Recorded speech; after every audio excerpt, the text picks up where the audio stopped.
আলাইকুম সবাইকে। আজকে আমি দেখাবো আমসত্ত্ব বা ম্যাঙ্গো বার।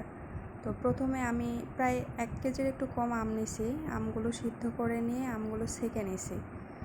তো ছেঁকে নিয়ে রসটা জাল করতেছি। আর এখানে পরিমাণ মতো, যার যেরকম আম সেরকম পরিমাণ মতো চিনি। আমি এটা আসলে বানাবো টক মিষ্টি ঝাল। তো চিনি দেওয়ার পর আমি এখানে গুঁড়ো মরিচ গুঁড়া দিলাম, শুকনা মরিচ গুঁড়া, তারপর গুঁড়ো মরিচ একটু, সামান্য লবণ, সামান্য হলুদ।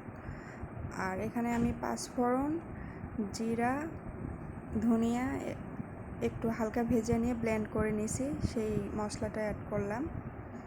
তো এই তো আমার এটা প্রায় হয়ে আসছে। আমি যেহেতু এটা রোদে শুকাবো তাই একটু পাতলা থাকলেও সমস্যা নাই। আমার এটা রেডি। তো এরপর আমি একটা প্যান নিব, নিয়ে সেখানে সরিষার তেল ব্রাশ করে নেব।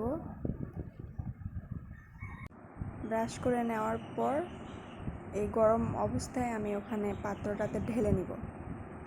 ঢেলে নিয়ে মিশ্রণটা একদম সমান করে নিব।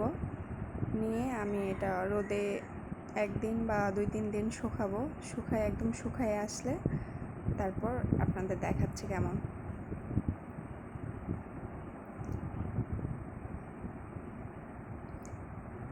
এই তো আমি প্রায় 3 দিন রোদে শুকাইছি, একদম শুকিয়ে গেছে। আমি এটা পাতলা করেই করছিলাম, পাতলাটা বেশি ভালো লাগে কেনা মতো দোকানের। তো এই তো তেল দেওয়ার কারণে পুরা উঠে আসতেছে। তো আমি চাকু দিয়ে কেটে নিচ্ছি, আপনারা আপনাদের পছন্দ অনুযায়ী কেটে নেবেন। তো আমি এভাবে কেটে নিচ্ছি, নিয়ে এই তো রোল করে আপনাদের দেখালাম, যেরকম করে দোকানে আচার কিনতে পাওয়া যায় আমসত্ত্ব। এটা হচ্ছে কাঁচা আমের টক মিষ্টি ঝাল, অসম্ভব টেস্টি। আপনারাও বাসায় ট্রাই করবেন, ভালো লাগবে আশা করি। আল্লাহ হাফেজ, ভালো থাকবেন।